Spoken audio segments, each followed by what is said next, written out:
And we are back with another episode of the Hockey Princess podcast. I am your host, the Hockey Princess. We have Krusty Old Guy. Guys, just as a reminder, make sure to hit that like and subscribe on either Spotify, Apple Podcasts, Amazon Music, however you watch or listen to us ramble on a weekly basis. Let's get into it, Krusty. Okay. Can you hear me okay? I don't have a microphone. That's okay, because that was the biggest comment that we got from last week was what is going on with Krusty and where he is. We got a lot of locusts all over the place. It's There not are a just lot of 17 years. There's daily locusts, they yearly live locusts. everywhere. All right. We've got some things in the NHL world. Better than gunfire. That is true. That is very, very true. For the NHL, speed block number one. It's speed bump, not speed block. Speed bump number one. Maybe we'll call yours a speed block. Speed block. Okay.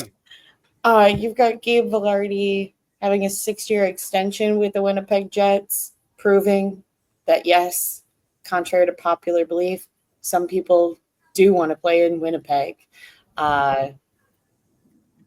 Good for him. I'm happy that he's staying just because, as we've discussed during the postseason, I like Winnipeg. So I like when their main guys stay and not just everybody leaves to go play under Rod the Bod. But yeah, so he's locked up for about 6 years. Yeah. Good player, good contract. So not a superstar, but a good piece. Yeah. So A players that you necessary need. piece. I feel like if Vilardi were to leave, he's not a superstar, but that's definitely a hole in your roster if he leaves. Yeah, he's a top six forward, 30 goal scorer, right? So yeah, that What's leaves that a like mark. to have one of those? Yeah. Then we've got, let's see, the schedule came out. What schedule? Our schedule. All of the NHL, not even just us. Everybody's schedule came out. Oh. We talked about it lightly last week, friends, but we had to record too early before the schedule came out. But now the schedule is out, and we've had a week to process where we may be going. Some of us may be in Detroit for the end of 2025. We shall see.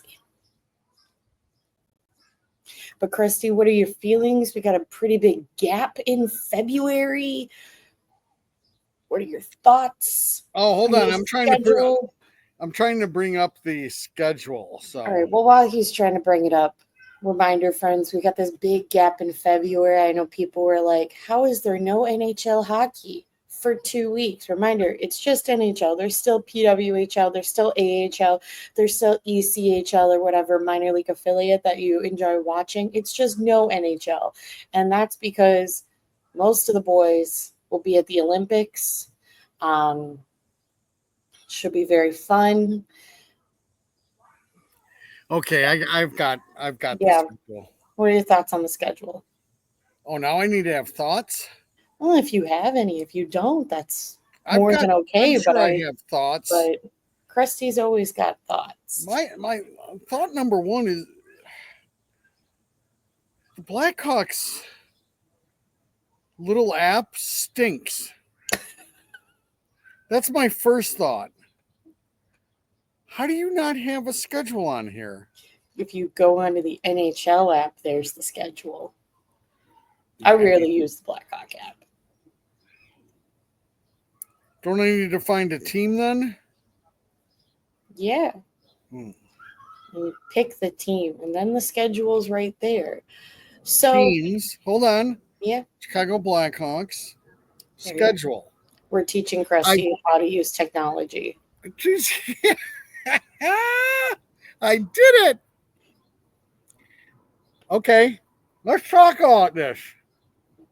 So, it's still really wanky. You can't really go from month to month. This app stinks. Okay. Where were we? If you had any thoughts about the NHL schedule?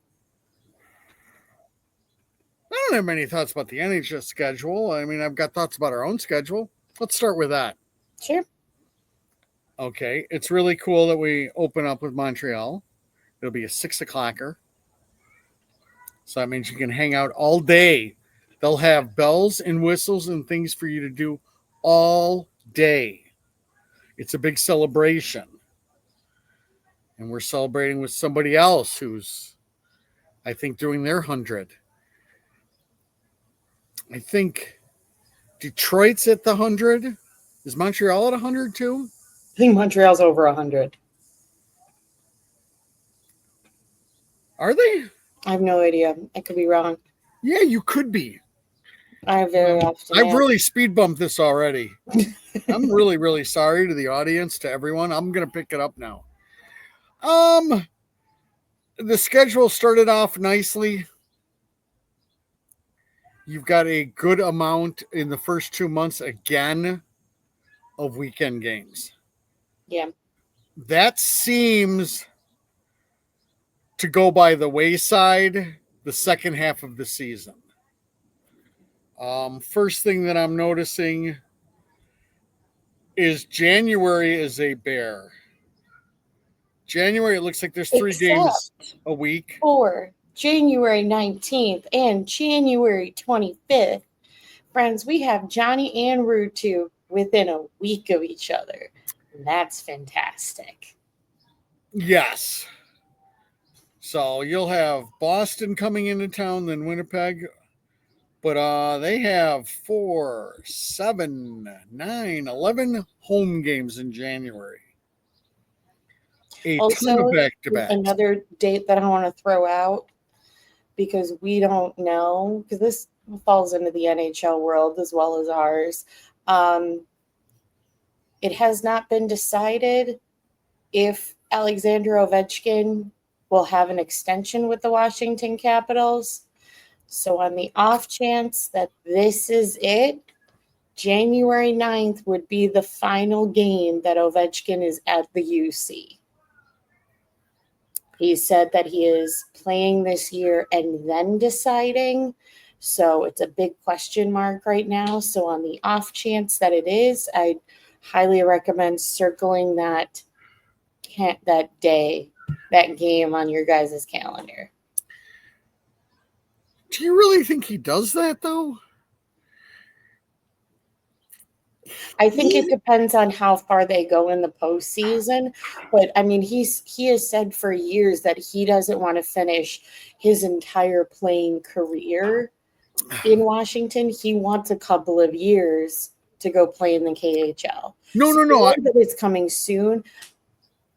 I think I'm not surprised either way if he decides this is it, or if he does 1 year contract extension. I think he's going to see how well this team is doing and how well this season goes.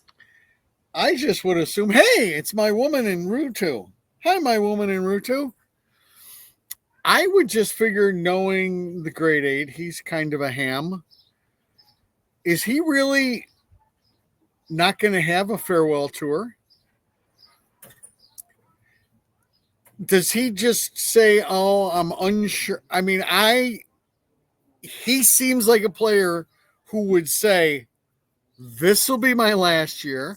I would like you all to shower me with gifts every stop I make. Which, as we should.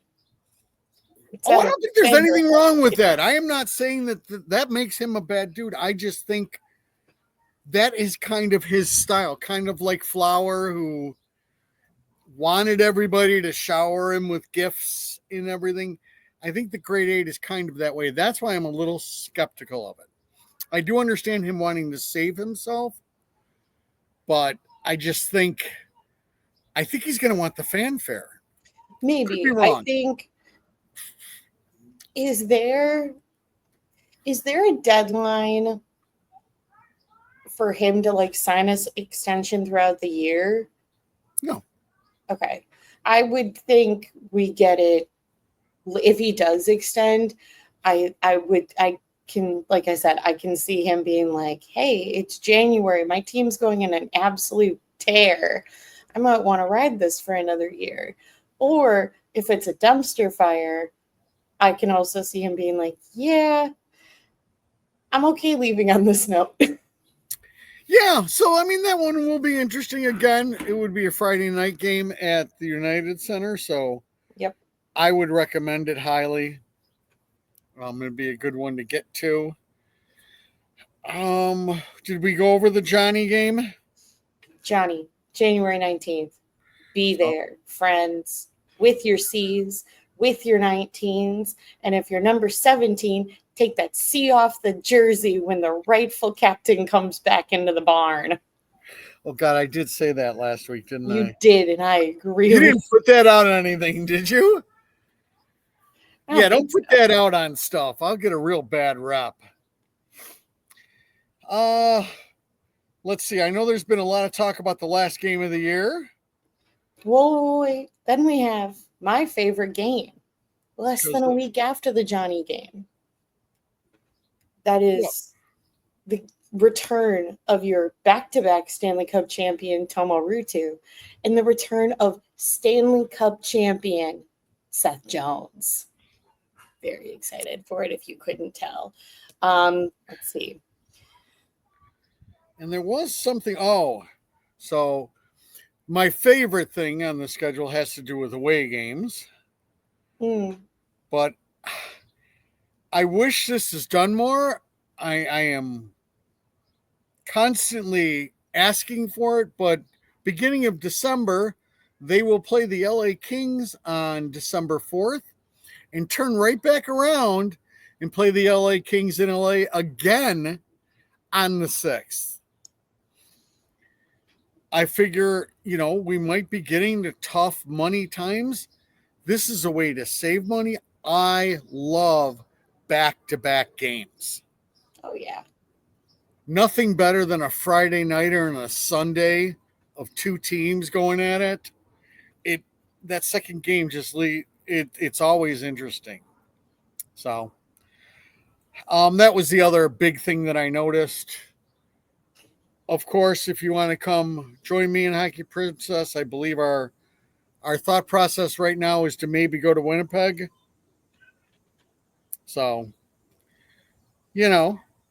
I've never been to Winnipeg. You been to Winnipeg? Nope. Winnipeg and no, I've got 3 left. I got Winnipeg, Vancouver, and Toronto in terms of like barns. And as I said, have a feeling we don't go to Toronto until a certain number 2 is already there. Well, you tell me you want to go to a Maple Leaf game before Duncan Keith is in the Hall of Fame? Well, that really doesn't matter. I'm actually waiting for Toronto to become bad. I've heard the horror stories of how much that cost. Yeah. So crusty old guy being a cheap SOB, not real big fan of it. And then you went over the gap in February, right? Yeah, we got a big gap because of the Olympics. Again, March is every week is a bear. It's at least 3 or 4 games. Well, we kind of knew that. They had the same thing last year with 4 Nations. Like, if you have something in the middle that isn't just an all-star weekend, the rest of the time, kind of before and after, is going to be a pain. Yeah, and it still looks like, for the most part, they've been pretty good to the Hawks as far as weekend games. So, well, yes, because there is not a team that Gary Bettman loves more than the Chicago Blackhawks. Well, no. There's a lot there to love. True that. So, let's see. We have October 19th with the return of Q, Part 2. Yep. Part 2Q. And that's about it. It's a regular schedule, as we said. It's very condensed. Yeah. And we've talked about that before. So, did you mention the New Year's Eve game? We have a New Year's Eve game. No, we don't have a. Wait. Well, the New Year's Eve game is in Detroit. Oh, I thought you were talking about our New Year's Eve game. Guys, the most not as important as the Route 2 game to the Hockey Princess, but the most important game in all of the NHL this entire year really is going down in Detroit on New Year's Eve. I'm going to try really hard to be there. I know there's a lot of Blackhawk fans that are really going to try to be there. I don't know if there will be a Dead Wing or a Jets fan in sight. I think it's just going to be people traveling from Chicago, and they're going to have to like do the weird thing where you can't buy tickets with certain zip codes. But Patrick Kane will be reunited against Jonathan Taves on New Year's Eve. Guys, it's the Dead Wings versus the Jets. It's going to be great. You're going to be able to hear the Let's Go Hawks chant from the TV. I'm so excited. Yeah, I have cleared that with my woman. She sounds interested, so even Krusty is thinking about it. I think it could be the first time ever that you've heard a team's chant when they weren't even playing the game. So that one should be incredible. Fingers crossed they are both healthy at that point in time. The fanfare should be off the roof, just complete NHL wise. And I know that's their second reunion because they do play in Winnipeg prior. That's not the first game where they match up. That isn't? I thought it was. They play in Winnipeg first. I just imagine the Detroit one's going to be the big bad. Kidding. Oh, that completely changes it for Krusty. Are you kidding me? I could be wrong, but I rarely am when it comes to the schedule. Now Krusty's upset. Yeah, Krusty, because Krusty thought he did his homework on this. Okay, let's see. He's fact checking me, guys. Okay, October, they do not play Winnipeg. November, they do not play Winnipeg on the road. I believe I can fly. Oh, sorry.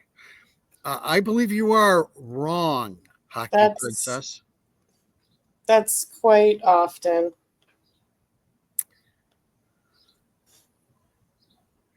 I am going to say Hockey Princess is wrong. Oh, yeah, I am wrong. They play in Winnipeg 3 weeks after. I thought it was before. So, getting back to Krusty always being right, this will be the first meeting. This will be majorly hyped. This will be the game to watch. Two legends facing off for the first time ever, as long as you separate it from the Olympics. They've faced off each other a lot of times through World Juniors and Olympics and other international competition. So I just think it's a must attend. I don't know what those are going to be priced at. I am very curious. I'm also very curious.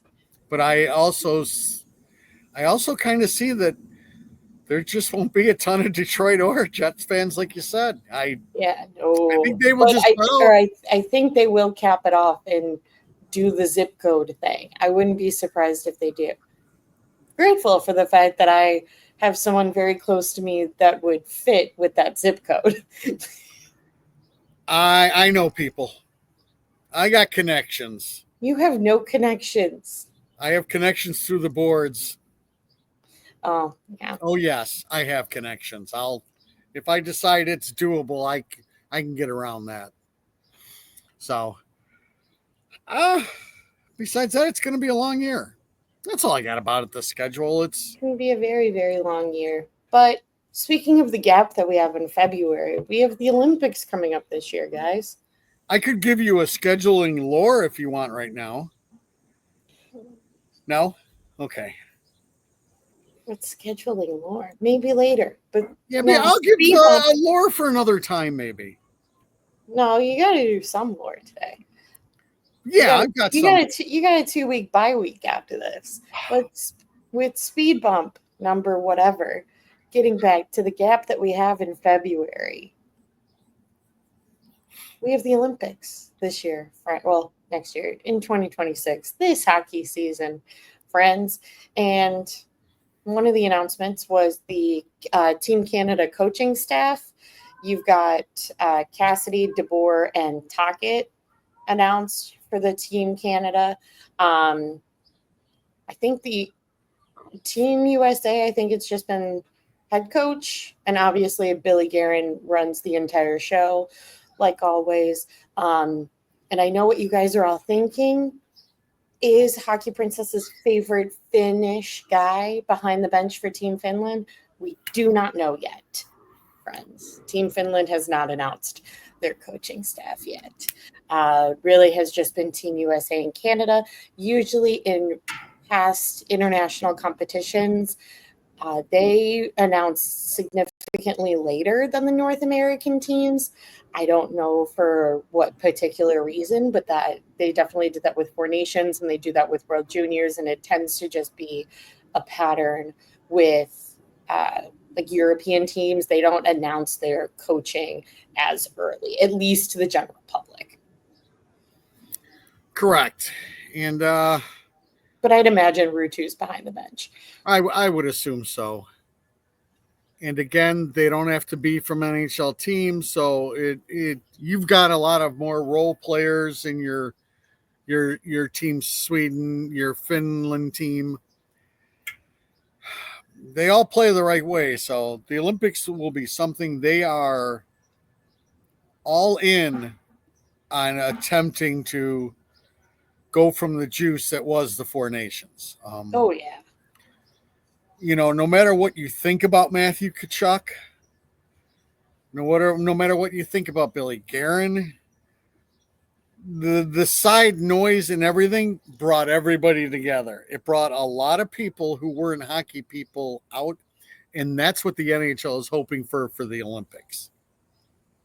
So, well, I really hope they don't bring that much politics as much as they did in Four Nations into the Olympics, because then I'll just really stick in my Team Finland corner like always, but but a little bit more into the corner. It gets some other meatheads out there and whatever. I hope it's not to that level. Maybe let's bring in an audience that just maybe isn't meatheads. But you need to remember, you've got the Czechs, you've got the Slovaks. These are all going to be very good teams too. Oh, absolutely. So it's not a cakewalk by any means. That Team Canada will be loaded, Team USA will be loaded. But the European teams know how to play.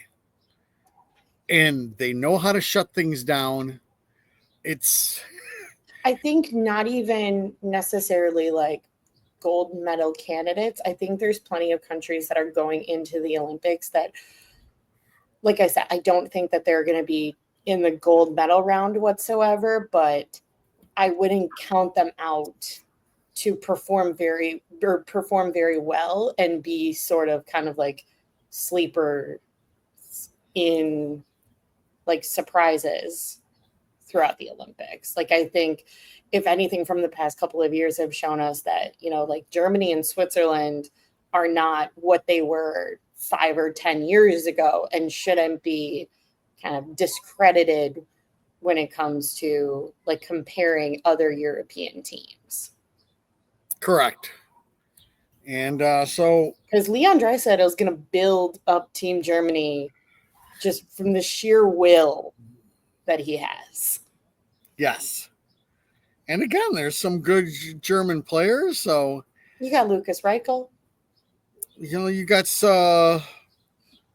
Stützle, correct? Mm-hmm. So they've got some talent. You get some good goaltending in. It's just it won't be so cut and dry. But even as you saw in the Four Nations, they're close games. I'm hoping they're even able to build on it more. Again, it's a sport that I always like to see shown. And that is your NHL time to scream USA, USA. Okay, not during an NHL game, but that time in February, yes. You put on your OC jersey and you get ready. Yeah, I got my Team Finland Tomaruti jersey, like always for most international competitions. But I'll be very intrigued to see what Team Finland does in terms of their goalie rotation with how Four Nations went. Now, do we get the women too? I imagine. I would assume so, right? Yeah. Which I will tell everybody, tune into that. Do you think your girl? Oh, my girl will be there. I guarantee Abby Murphy will be there.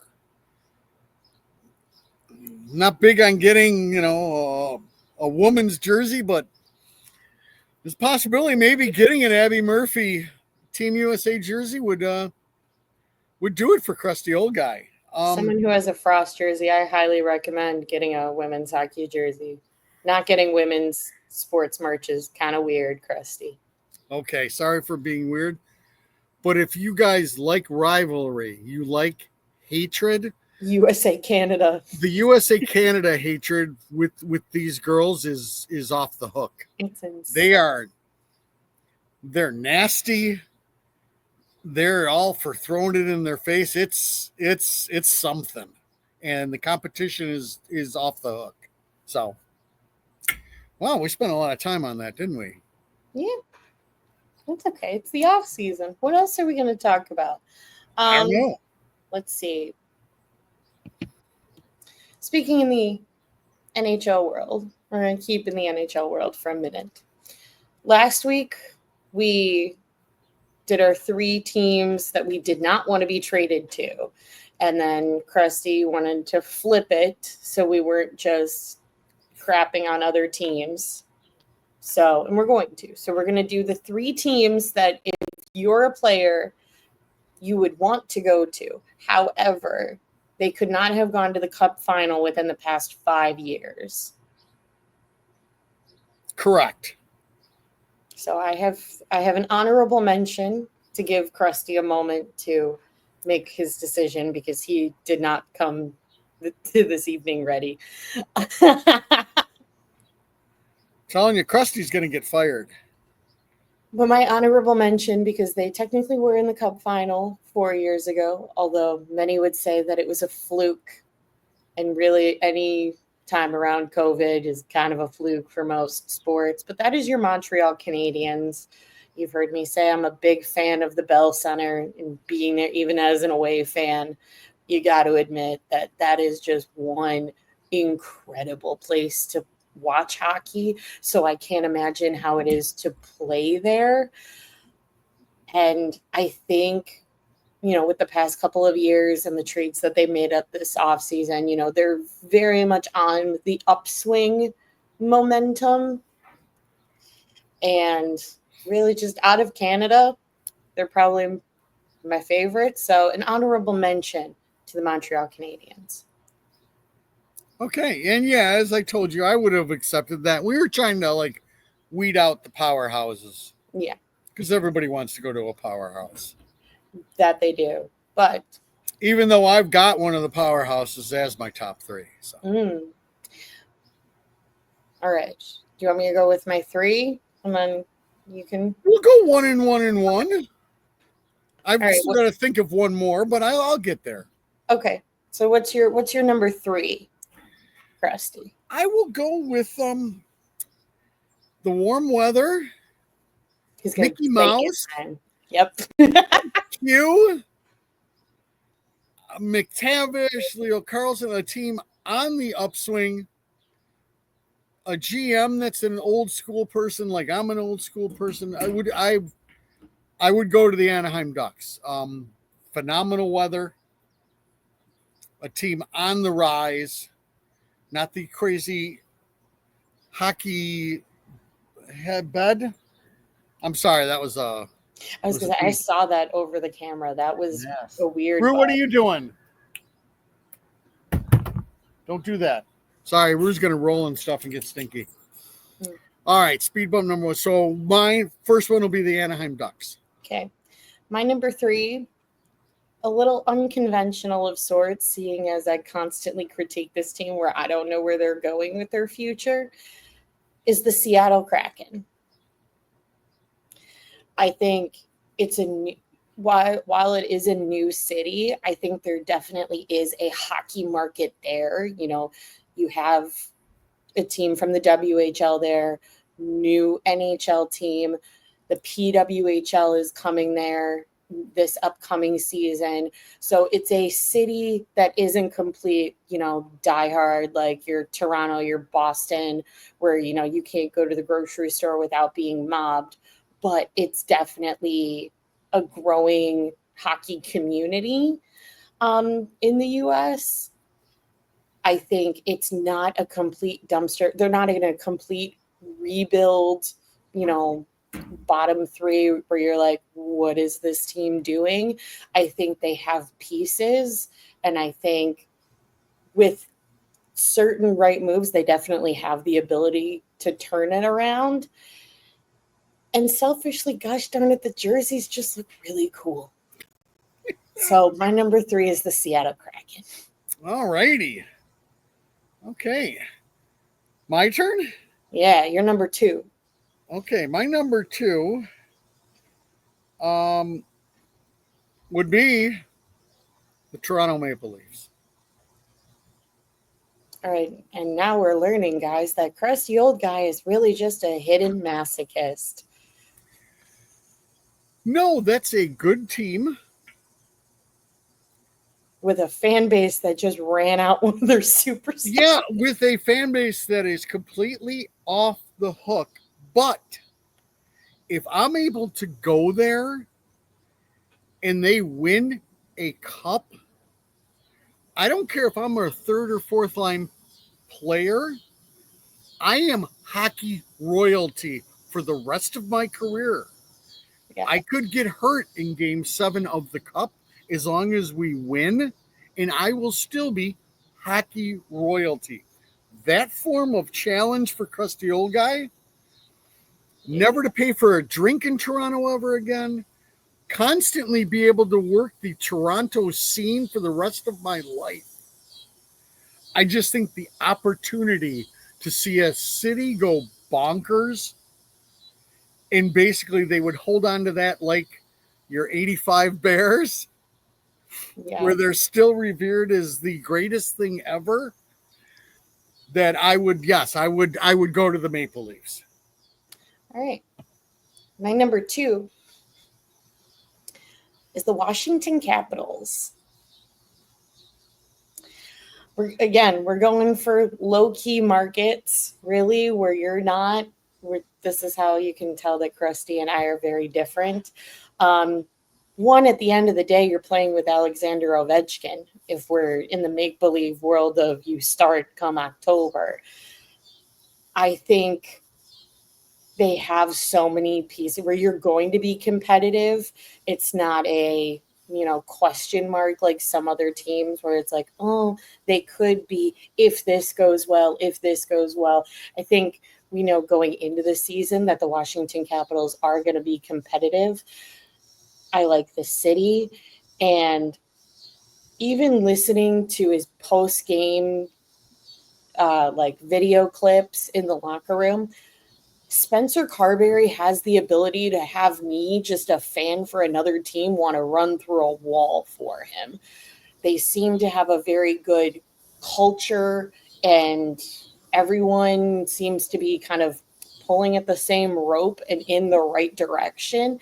And so to me, the Washington Capitals just seem like an easy choice for where to go. Okay. This is where confusion comes. Okay. I'm still quite not there. I mean, you can pick 2 if you need to. I gave an honorable mention. Well, I would like a meat and potatoes team. Mm-hmm. You know, blue collar, this or that. So I'll go over the ones that I'm thinking of that aren't going to make it, which I was thinking the Islanders. Just because, you know, they're the little stepchild. But they're in disarray. I just don't think they get there. Philadelphia would be another place, but I don't think they're close. So why don't you take your third one Well, okay. I still continue to. My number one is the Minnesota Wild. I think they're a little. Everybody will throw out the stats of how good their young kids are, but I don't think people have really taken into consideration how high the ceiling is for these young kids coming into the Minnesota Wild. So that being reason number one of they have got a huge upswing with already really good pieces like Kaprizov already there in the lineup. Two, this is the one pick where I have where it's kind of a crazy hockey market. You're playing hockey in Minnesota. I've been to the Xcel Energy Center that's now named after whatever casino. That's a fantastic play to watch hockey. I can't imagine how it is to play there. You know, it is the state of hockey. You know, you've got the NHL, you've got the PWHL, you've got every high school in the state playing hockey. Like, to me, the Minnesota is the definition of like a hockey community as the entire state outside of like Canada. So I think Minnesota is number one for me. That was the other team that I was thinking of. And I was like, I just don't know how close they are. And I don't know if Krill stays. I think you are spot on of it being the state of hockey. It's a whole different animal up there. As we consider in the States, it's the closest thing you'll find to Canada. And then I can't really think of anybody else, and I really can't say the Blackhawks because that would just be silly. No, we're imagining that you're on the Blackhawks going elsewhere. So I don't know that I can't believe I'm gonna do this, but you gonna agree with me on Minnesota? No, because we shouldn't stay in agreement. Then I'm gonna go with my Senators. You had them on the number 3 no trade. No, they were kicked out of it though in place of Detroit.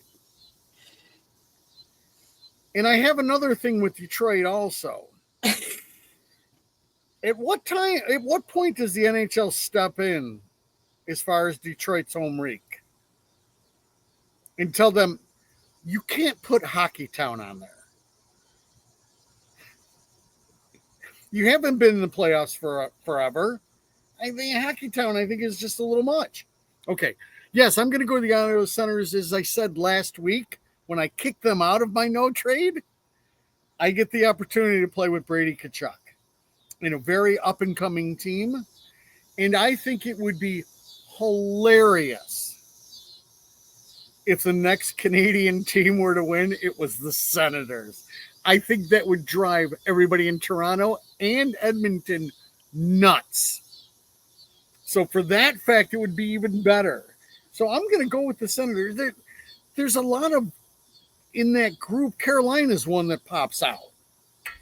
Yeah, I just know I don't have the mental stability to play under Rod the Bod. Oh, I do. I know. You're very different than me. Yes. He would look at me the wrong way and I would go cry in a corner. Yes. So, yeah, I will. Granted, yeah, they were really close to not being there. Maybe with me coming, they decide they're going to build their new place downtown. So that's who I'm going to go with. But, there's a good amount of teams that the one thing is catching that team on the rise and seeing, part of a fan base come in more. But it's just there's a lot of teams like that aren't close yet. So I believe Ottawa is close. So. Yeah. All right. That's our 3 / honorable mention of teams that we would want to go to if Chicago wasn't an option. Yes. All right. Jumping to, we've got some Rockford news. Rockford and Big Club. With Rockford, last week we kind of talked about what's going on with the goaltending in Rockford, who's backing up Comesso, because we had Gaudreau, Weeks, Cameron Rowe, the other kid from the Barry Colts that we signed. We're signing all these goaltenders. And we don't know what's going on. And Kyle's just decided to confuse me even more this week. Most importantly, Ben Gaudreau, who was signed last year for, I think he just had like a PTO and then was signed for a year, that played primarily in Indy, has been signed or sent off to the Laval Rockets, which is the Montreal Canadiens AHL affiliate. So that is one goaltender out of the picture. And then we bring a goaltender into the picture that I was very confused on, one, how to pronounce his name, and two, who is this man? But we have Stanislav Bereznoy from the KHL, a 22-year-old Russian, signed a 2-year entry-level contract this week. Is this the guy that's going to back up Commesso? We don't know. Probably, maybe. I would figure Kyle's not signing an entry level in the KHL with the expectation that, it's still going to be a second before he comes over. I would assume this is signed for an immediate you start in the US in October. So who knows what this is. I still stand by what I've been saying, that I think it's night and bloom at the NHL level, because if you think that the Frenchman's going to be healthy, I don't think he will ever play a game in a Blackhawk jersey. And I think maybe Commesso and the Bereznoy and the other kids are kind of left out to figure out what Indy does. I'm confused. No, I think you are right on. There was a drop of his contract, so which meant he could come over, and I believe that is the game plan. I don't know a ton about him. He's a shiny new piece that everybody can talk about and dream about, and that's what we're looking for. We are still in the Russian goaltender. We are selling the dream, and you can sell the dream of a Russian goaltender because there's some really good ones in the NHL. So I would assume he is backing up in Rockford. Is that the right move? I don't know.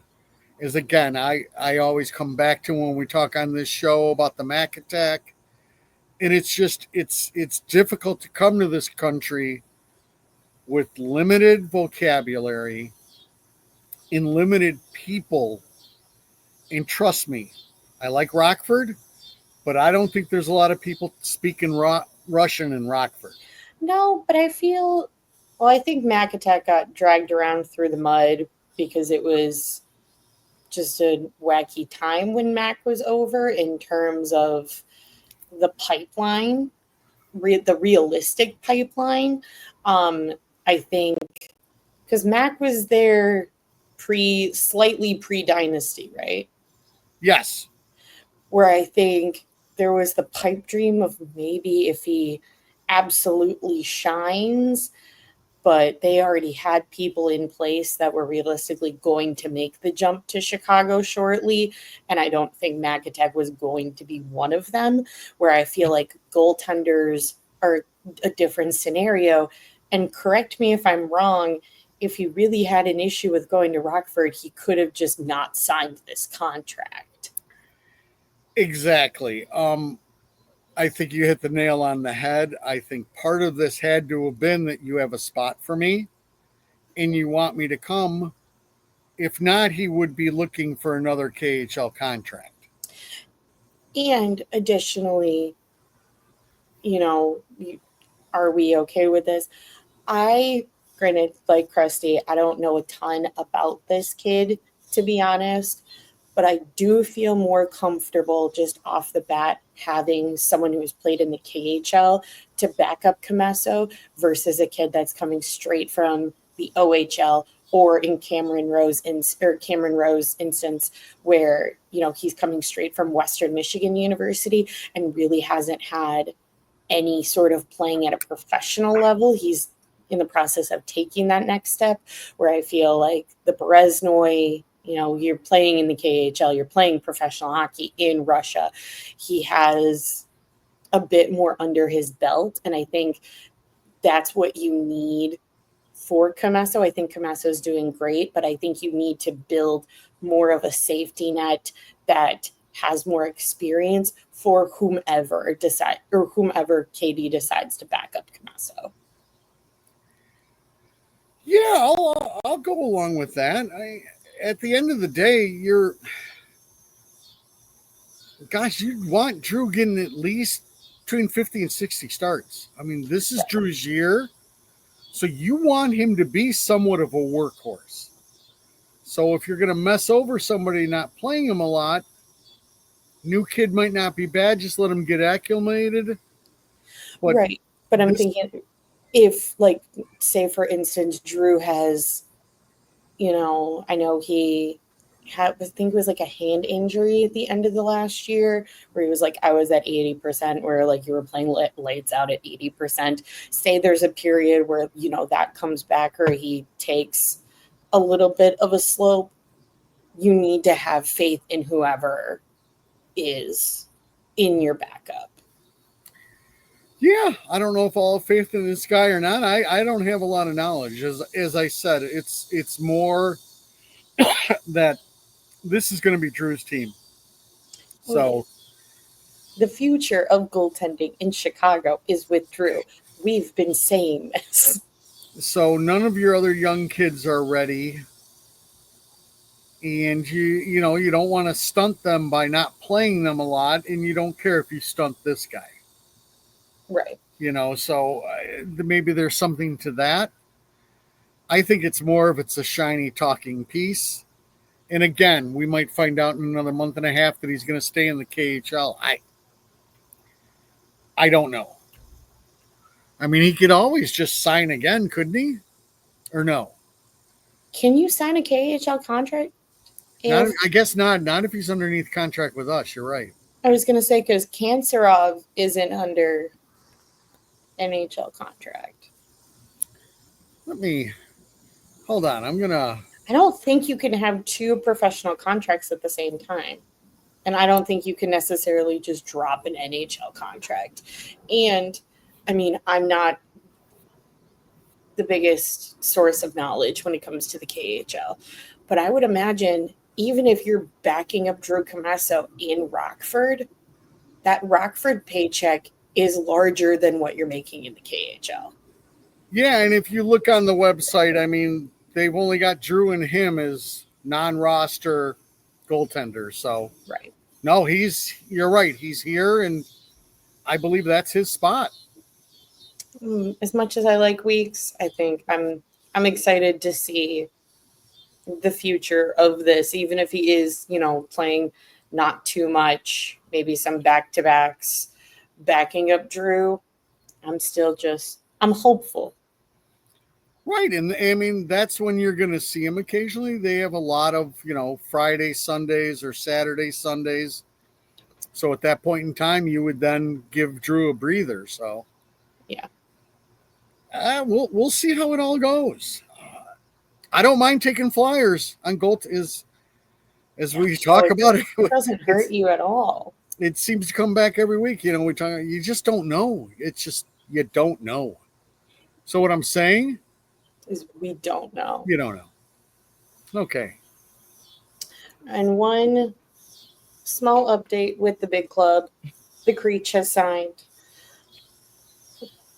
He was one of the few free agents that we were going to keep. Arvid Soderblom, I think, goes into arbitration next week, either this week or next week. That should be pretty annoying. I think my eyes are going to roll painfully at whatever argument Katie decides to have with Bloom, but we have the Creech once again. I'm a big fan of his. I know, Krusty, you like him, or I could be wrong. I mean, he's not one of those where I'm not over the moon that we re-signed him, but I'm definitely not mad either. I think he definitely brings a physical aspect, especially to balance out some of our defensemen if they do get NHL playing time that are on the smaller side, or they may be a little chaotic with the physical aspect of their game.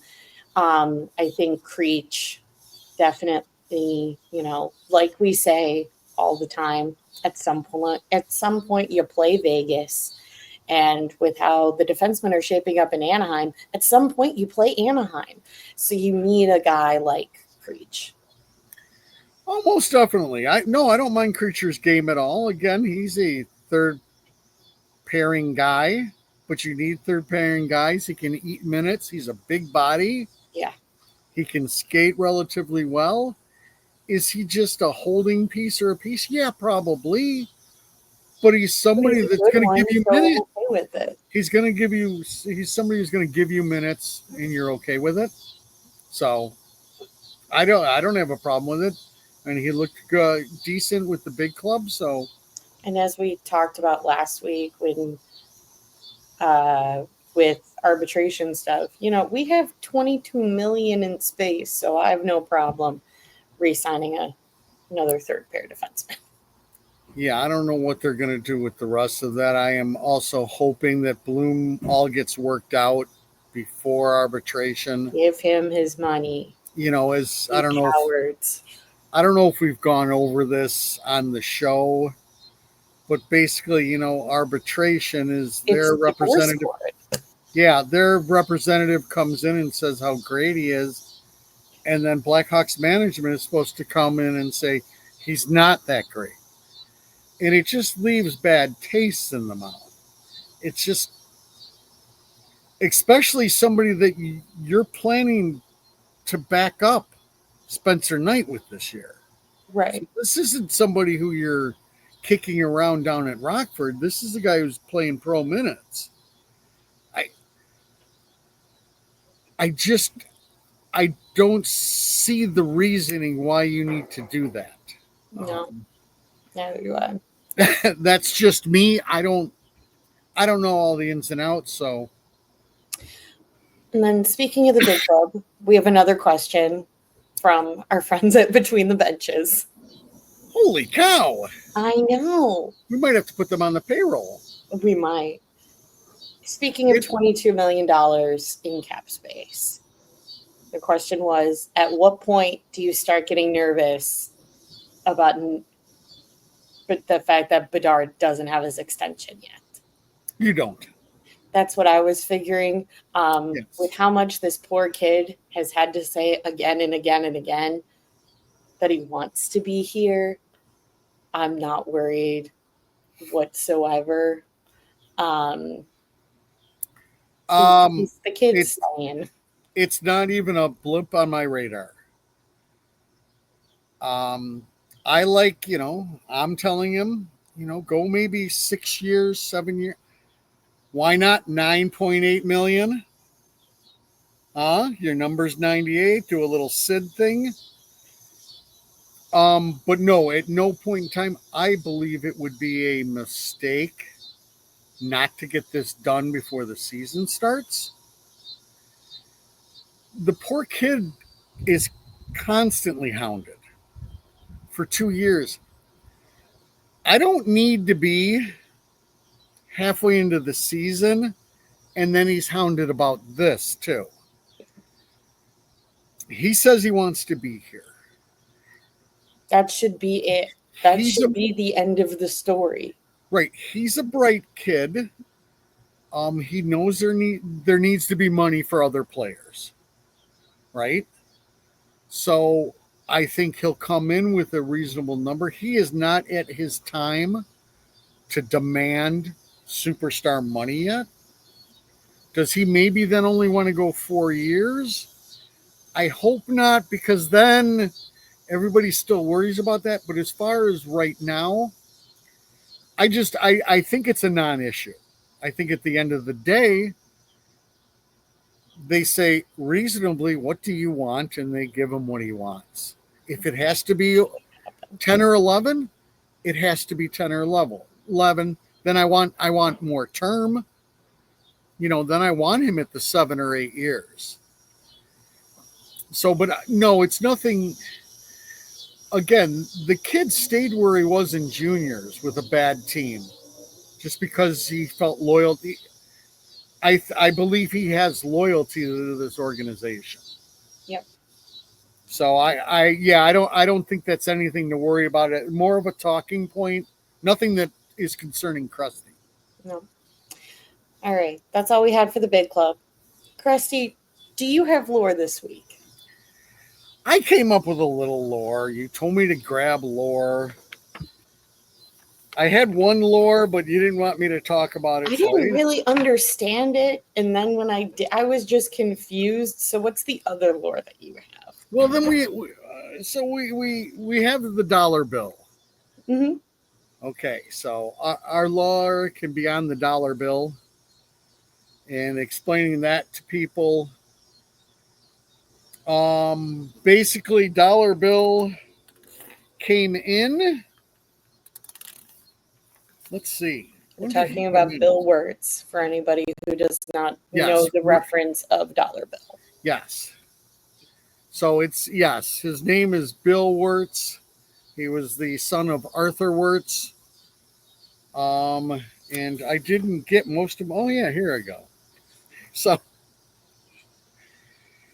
Bill Wirtz, known for his reputation of being stubborn and frugal. Basically, they controlled at least 40% of all liquor sales in the state of Illinois and wielded that like a hammer. So Dollar Bill was at the end of the day, it was Dollar Bill because he was the cheap SOB. He didn't want to pay anybody. Basically, talked about he was the reason Bobby Hull left, even though his father Arthur still had a good amount to do with that, but they wouldn't pay Bobby Hull. Lame. And then he got blamed for all the Chelios stuff. He is blamed for the dismantling of a early 90s powerhouse Chicago Blackhawk team that saw Steve Larmer go away in a contract dispute. Also, Steve Larmer, they stuck it to him where he lost his Ironman thing just because he hadn't signed yet. You had Roenick leaving. You had Belfour leaving. A whole host, not to mention Dominic Hasek. It's just, he had a way he wasn't going to pay anybody and he expected fans to show up. And then the other huge kicker was he didn't let home games be broadcast.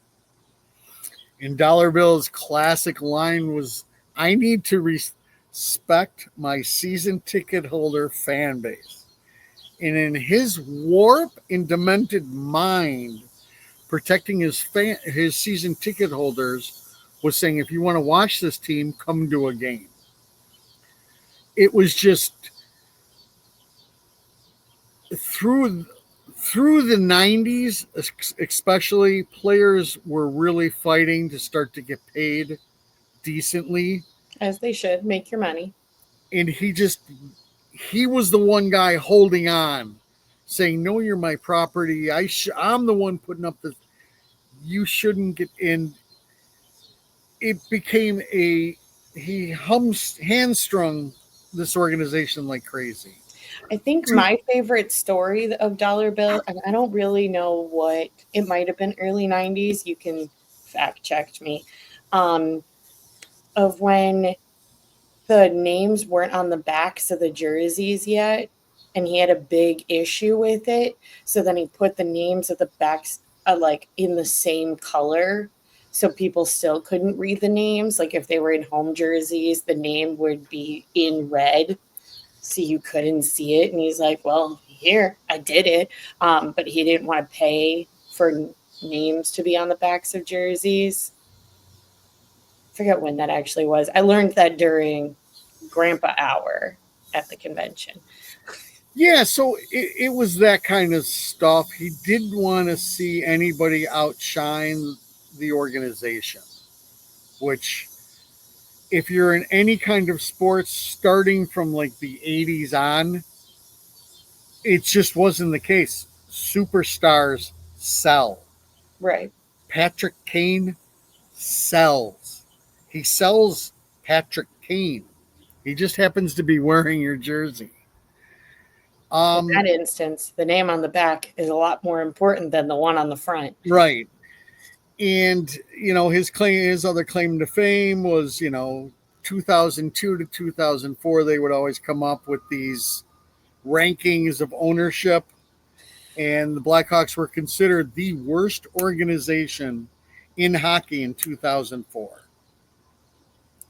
And in 2002, ESPN ranked Wirtz as the third greediest owner in all of sports. So it's basically he wanted to keep everything for himself, and it was at a time where you have to move forward, right. And he just didn't. That's why people celebrated when he died. Which I don't. That is a little too far, in my opinion.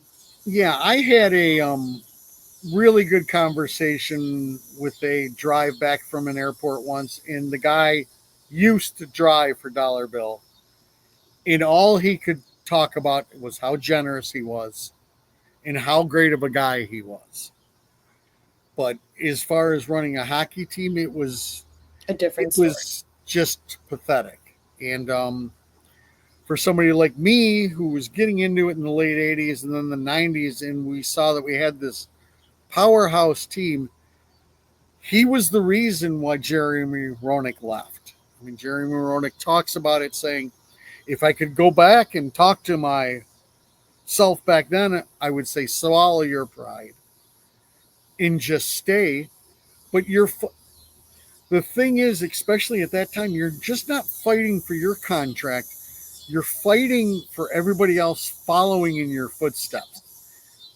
So you think as somewhat of a superstar, it's your right to try to get as much money and move this cap and the expenses more towards the player. So that was their big thing. It really dismantled part of Jeremy's career. It really stunk that you lost out on a goaltender like Eddie Belfour. But by then, everything was starting to be dismantled. You also had the Chris Chelios trade, which depends on where you listen. Chris went and said, I wanted to be traded. And then he said, I want to be traded to Detroit. Here nor there, the part of that decision was made by Chris because of all the other talent just jettisoned. And at the end of the day, the one thing that didn't come up in my little bit of homework was just the treatment of Larmer was off the hook. It was just bloody awful. So he was just a terrible owner who had a unbelievably loyal fan base that continued to come until all of a sudden, as you all know, Hockey Princess, they stopped coming. And I came on the scene. And again, he passed. They thought the next in line was not Rocky. They thought it was going to be his other son, and it ended up being Rocky. And Rocky did one of the smartest things around. He said, I've still done most of this stuff on the liquor side. I need hockey people. And he went out and got, no matter how much you hate the Rat wasn't a complete hockey person, but he was somebody who knew how to give the fans what they wanted. And then they went out and got Dale, and they got more and more hockey people. I don't want to be spitting on people, but yeah, it was a dark time. It's a part of Blackhawk history. It is. It's going through that. And like you said, there's a lot of memorable players, and at least controversial lore in terms of like players leaving, from what I learned about as a kid, was because of, like you said, the treatment that they received. Yeah. It was just, at the end of the day, it's a guy trying to hold on to all of his shekels. And there's just plenty of shekels to go around. And it left a bad stain on his legacy. That's for sure. Definitely. So that's our lore for the week. Okay. Christy, you got anything else this week? Any thoughts, feelings? Guys, Christy is not fired at all. The Krusty is going on a 2-week bye week. So if you tune in just for Krusty, he's not fired. Krusty's going on vacation, actually, and leaving me. So if you tune in just for Krusty, take a 2-week break, go outside, touch some grass, live in the sun. During those 2 weeks, we are going to have 2 guests. One is the host of Hot Girls Love Hockey. And then the second is going to be the host of Pucks and Podiums. We're going to break down some hockey. We're going to break down some Formula One. And it's going to be great. And then Krusty will come back. Will he, though? Yes, he will. Well, let's hope Krusty's air doesn't run out while he's going for his underwater dive. Yeah, let's really hope that doesn't happen. And yes, hold on before that. See, I need to then prolong this. And we need to find out to get other guests on. But I'm looking for something before the season starts. Maybe you could get somebody from like the fantasy hockey world to come on with us for like 15 minutes and talk a little fantasy hockey before the season starts. I know that's something that you have talked about maybe presenting to your fan base. So just a little push forward, and maybe before the season starts we could get somebody on giving us some pointers. Yeah, we can definitely do that. Okay, I'm done. And on that note, friends, just as a reminder, make sure to hit that like and subscribe on either Spotify, Apple Podcasts, Amazon Music, YouTube, however you watch or listen to us ramble on a weekly basis. That is all, and we will talk at you guys next week.